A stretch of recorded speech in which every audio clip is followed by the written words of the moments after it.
Hello student, let's read the question. Which of the atmospheric condition govern the climate and associate weather condition in India? सवाल हमसे पूछा है कि वो कौन सी एटमॉस्फेरिक कंडीशन है जो कि गवर्न करती है इंडिया के क्लाइमेट को और उससे रिलेटेड वेदर कंडीशन को।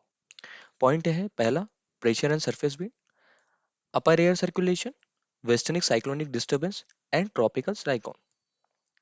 तो इसका कोड रहेंगे कि इन सभी के कॉम्बिनेशन से कौन सा सही आंसर रहेगा। कोड है फर्स्ट एंड सेकंड, दूसरा कोड है सेकंड एंड थर्ड, तीसरा कोड है फर्स्ट एंड थर्ड और चौथा कोड है ऑल ऑफ द अबव, यानी कि ये सारे पॉइंट। तो इसका सही आंसर रहेगा ऑल ऑफ द अबव। ये सभी पॉइंट जो है वो इंडिया की क्लाइमेट को डिसाइड करते हैं और हमारी वेदर कंडीशन को डिसाइड करते हैं। आखिर कैसे? इस चीज को समझने के लिए हमें एक कॉन्सेप्ट को समझना होगा।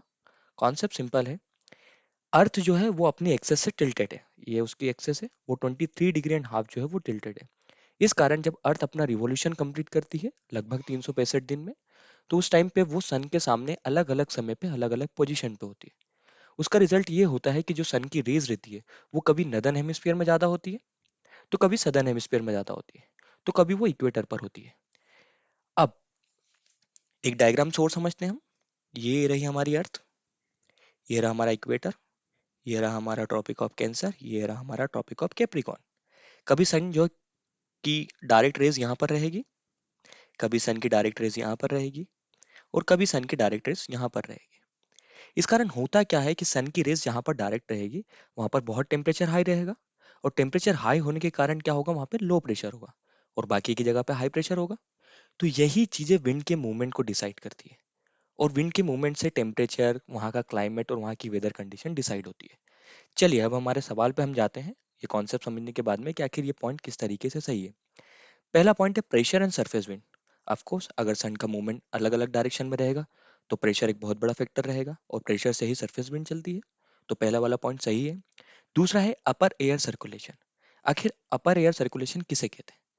जिस तरीके से विंड हाई प्रेशर से लो प्रेशर की तरफ मूव करती है सरफेस पे, उसी तरीके से जब आप अपर ट्रोपोस्फेयर में देखते हो, एटमॉस्फेयर के लेयर में देखते हो, जब आप 1000 मीटर और उससे ऊपर जाते हो, तब वहां पर एयर का मूवमेंट होता है।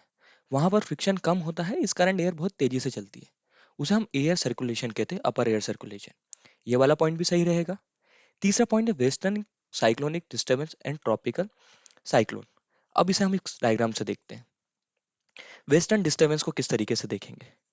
जब भी ये रहा हमारा ट्रॉपिक ऑफ कैंसर, ये रहा हमारा ट्रॉपिक ऑफ कैप्रिकॉर्न, जब सन इस वाले डायरेक्शन में रहेगा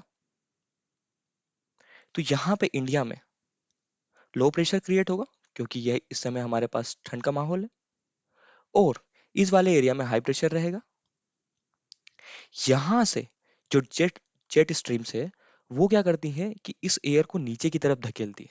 तो यहाँ से साइक्लोन आते हैं, और हमारे नदर्न इंडिया में, खास तौर पर नॉर्थ वेस्ट इंडिया में इस समय पे साइक्लोनिक रेनफॉल देखने को मिलती है, जो कि अगर कम नीचे वाला एरिया है तो वहां पर बारिश होगी, अगर हाई एल्टीट्यूड वाला एरिया तो वहां पे स्नोफॉल होगी। तो हमारा सेकंड वाला पॉइंट, जो थर्ड वाला पॉइंट था, वो भी सही है। इसीलिए इसके तीनों ऑप्शन सही रहेंगे, और यही हमारा की कॉन्सेप्ट रहेगा कि ये जो तीनों पॉइंट है वो सन की अलग अलग लोकेशन की वजह से, अलग अलग प्रेशर की वजह से, अलग अलग विंड के मूवमेंट की वजह से, वहाँ के टेम्परेचर में डिफरेंस रहेगा, और वही सारी चीजें हमारा क्लाइमेट और उससे रिलेटेड वेदर कंडीशन को डिसाइड करेगी। I hope you will understand the answer.